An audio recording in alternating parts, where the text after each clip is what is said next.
Bonjour à toutes et à tous, bienvenue sur ma chaîne Max Invest. On se retrouve aujourd'hui pour faire le bilan financier du mois de septembre 2024. Alors ce mois est plutôt intéressant à présenter puisque ce n'est pas un bon mois. Donc justement ça montre que des fois tout ne se passe pas exactement comme on l'a prévu. La vie financière n'est pas un long fleuve tranquille, surtout quand on est en couple, quand on a des enfants. Donc on va partir de la base, les revenus du foyer.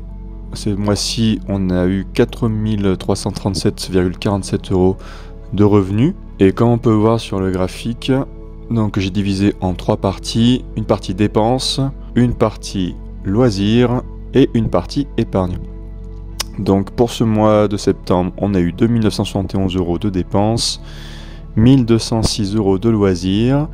Et donc si on fait la petite soustraction, il reste 159 € pour épargner. Donc clairement, on n'est pas dans les clous. La règle donnée par beaucoup de personnes au niveau de l'épargne est de se payer en début de mois. Donc c'est-à-dire que dès que la paye tombe, les gens font le petit calcul du pourcentage qu'ils veulent pouvoir épargner et directement épargner et investir, et ils mettent directement cet argent bloqué sur la partie investissement et bloqué sur la partie épargne. Pour ma part, j'ai des revenus qui sont des revenus du foyer qui sont très variables. Donc je ne peux pas me permettre de faire cette méthode, et en plus je la trouve pas optimale parce que certains mois je peux faire un effort d'épargne supplémentaire. Donc pour éviter de faire deux fois les calculs, je préfère faire ça personnellement à la fin du mois. Je sais que j'ai suffisamment de discipline pour surveiller tout au long du mois ce qui va se passer, où en sont mes dépenses fixes, où en sont mes dépenses variables, où en sont mes dépenses de loisirs, et de voir au fil du mois donc quelle est la partie épargne qui est en train de se dessiner.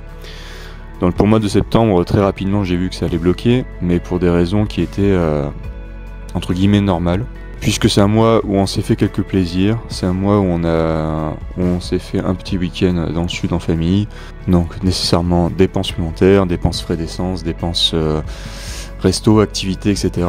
Il y a eu une licence de sport à payer, qui était une licence à 250 €, et il y a eu aussi des frais vétérinaires, clairement pas prévus, qui s'élevaient à environ 330 et quelques euros, voire même un peu plus, puisque je crois qu'il y a eu 2 visites, donc on n'est pas loin des 400 € de visite. Dans ces cas-là, il y a des personnes qui établissent des budgets pour chacune des dépenses, on va dire, imprévisibles, donc comme dépenses vétérinaires, dépenses sport. Ils créent une catégorie finalement pour chaque dépense qui vont se greffer en plus des dépenses normales du foyer. Et personnellement, je préfère avoir une caisse, on va dire, commune à ces dépenses imprévisibles, que moi j'ai placé dans une caisse que j'ai appelée l'épargne de disponibilité. Et pour moi, mon épargne de dispo va du coup être là pour amortir ces dépenses supplémentaires qui ne sont pas prévues dans le budget initial. Donc on peut voir sur ce deuxième graphique le calcul que j'opère chaque mois, puisque mon objectif mensuel est d'épargner minimum 20% des revenus du foyer. Donc pour 20% des revenus du foyer, ça représente 867,49 €. Et si on fait donc le bilan réel de ce que j'ai pu épargner, qui était 159 €, il manque 708 €. Et comme je l'ai dit précédemment, pour moi c'est donc l'épargne de disponibilité qui va être là aussi pour amortir donc des frais qui n'étaient pas prévus. Et pour moi cette épargne est là pour ça. Donc sur ce dernier graphique, on peut trouver ici la partie immobilière que je fais apparaître du coup sur ce graphique parce que ça fait malgré tout partie donc de mon bilan financier, puisque j'ai eu mes 550 € de loyer pour mon appartement, donc moins là, sur ce mois-ci j'ai payé juste la P&O et l'assurance du crédit. Donc ce qui me permet donc de mettre de côté 515,19 €, donc qui partent sur un compte pour la partie immobilière. La partie épargne de dispo, donc ça c'est ce que j'aurais dû épargner si j'avais eu donc l'entièreté de mon épargne sur ce mois de septembre. Donc cette partie-là donc est fictive quelque part, c'est juste pour faire apparaître le chiffre et le calcul de ce que j'aurais pu mettre de côté. Et finalement, dans mon calcul final, c'est donc la partie épargne pour les enfants, la partie CTO, PEA, la première brique en crowdfunding immobilier et une nouvelle section qui vient d'apparaître, la partie Bitcoin. Donc ça veut dire que pour ce mois de septembre, en réalité donc je suis en déficit pour ce mois, pour des dépenses qui étaient imprévues, et je vais donc devoir sortir un petit peu d'argent de mon épargne de disponibilité. Ça nous fait donc un retrait de l'épargne de dispo de 374 €. Pour conclure on va dire cette vidéo, je suis dans une logique personnellement moi de capitalisation. Donc ça veut dire que tous les mois, je suis dans une logique d'investissement, d'augmentation du capital, pas forcément une augmentation de l'épargne. Mon matelas de sécurité qui est déjà mis de côté, mon épargne de disponibilité qui est aussi mise de côté.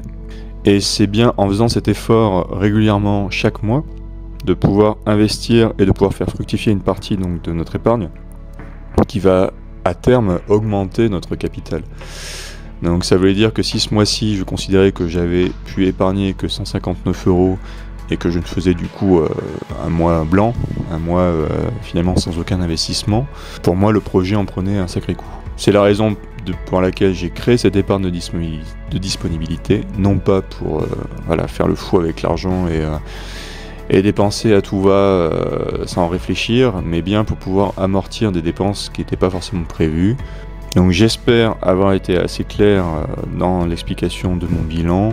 Pour moi, je fais ce bilan mensuel pour pouvoir donner aussi un petit peu des idées. Ma stratégie au niveau de l'épargne a évolué, puisque j'ai commencé réellement à partir du mois de mai, donc c'est quand même relativement récent. Si tu as des critiques par rapport à mon système, j'aimerais que tu en parles aussi en commentaire, à partir du moment où c'est constructif, bien sûr.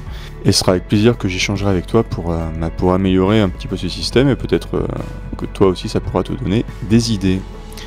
Merci à tous ceux qui ont regardé cette vidéo, particulièrement à ceux qui l'ont regardé jusqu'au bout. Je te souhaite beaucoup de réussite dans tes investissements, une excellente journée et à bientôt pour la prochaine vidéo. Allez, salut!